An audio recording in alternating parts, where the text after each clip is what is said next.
नमस्कार, मैं हूं शालिका ठाकुर और आप देख रहे हैं देवभूमि मिरर।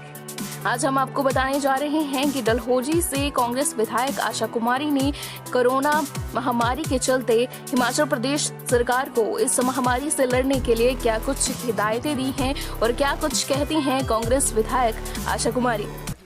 इससे भारत भी अछूता नहीं है, हिमाचल भी अछूता नहीं है और चंबा जिला में भी इसका कुछ ना कुछ असर देखने को मिला।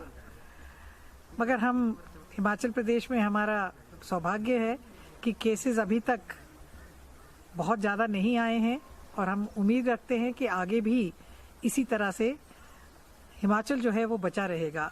भगवती की कृपा से, भोले शंकर की कृपा से हिमाचल प्रदेश की जो स्थिति है स्वास्थ्य को लेकर के ये ऐसी ही रहेगी। मगर इस महामारी के साथ में जहाँ स्वास्थ्य की हमें चिंता करनी है, वहाँ जो आर्थिक संकट यानी अर्थव्यवस्था पे जो संकट आने वाला है उसके बारे में भी चर्चा करना बहुत ज़रूरी है। हमारा केंद्र सरकार, हिमाचल सरकार दोनों से निवेदन है कि लोग जो हैं उनकी नौकरियां चली गई हैं। आगे आने वाले समय में मजदूरी जो करने के लिए लोग बाहर जाते थे वो अपने घर आना चाहते हैं। कुछ आ भी गए हैं, कुछ आ भी रहे हैं और हमें उम्मीद है कि भारत सरकार, हिमाचल सरकार मिल करके इन लोगों को घर भी पहुंचाएगी। ये आज ही हमारी जो कांग्रेस अध्यक्षा हैं श्रीमती सोनिया गांधी जी, उन्होंने ये फैसला लिया है कि जो मजदूर ट्रेन से आएंगे उनके ट्रेन का किराया कांग्रेस पार्टी उठाएगी। क्योंकि हमें उम्मीद थी कि भारत सरकार जिसने कि कोविड-19 के नाम पे बहुत सारा पैसा पीएम केयर फंड में लिया है, रेल मंत्रालय ने भी 151 करोड़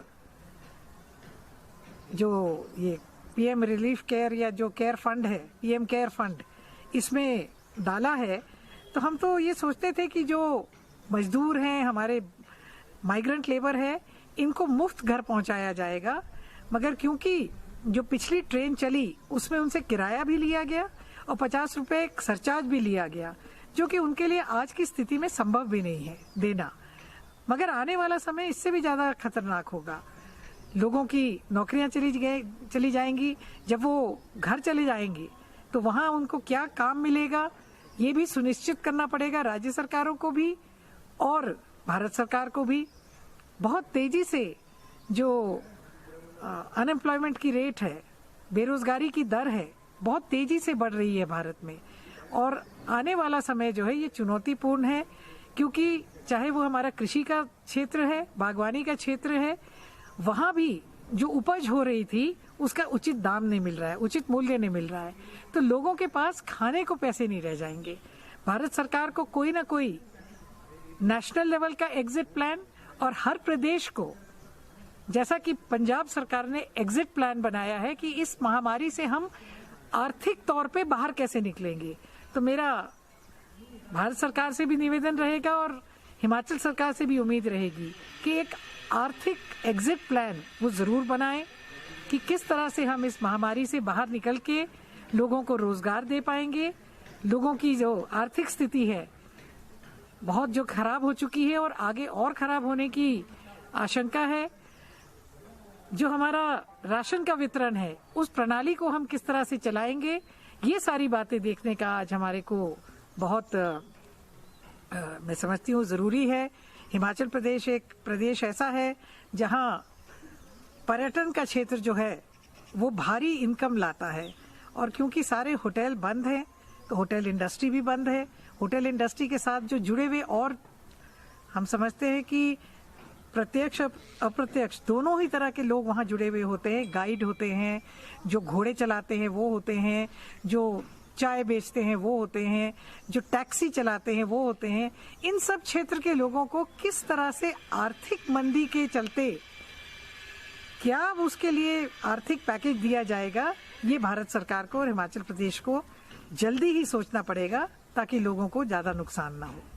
जिंदगी की सफलता बहुत हद तक निर्भर करती है हमारी स्कूलिंग पर। द मैग्नेट पब्लिक स्कूल एक ऐसा ही स्मार्ट स्कूल है जहां बच्चों को दी जाती है वैल्यू बेस्ड एजुकेशन। 2014 से शुरू हुए इस संस्थान के 4 स्टूडेंट्स ने 10वीं एवं 12वीं की कक्षाओं में मेरिट स्थान हासिल किया। कई विद्यार्थियों का चयन MBBS, NIT, BAMS जैसे संस्थानों में हुआ है। स्कूल में ही दी जाती है simultaneous coaching for JEE, NEET, AIMS, NDA, separate hostel facility for boys and girls. संपर्क करें the magnet public school near zonal hospital Hamirpur. Call करें 9418048300।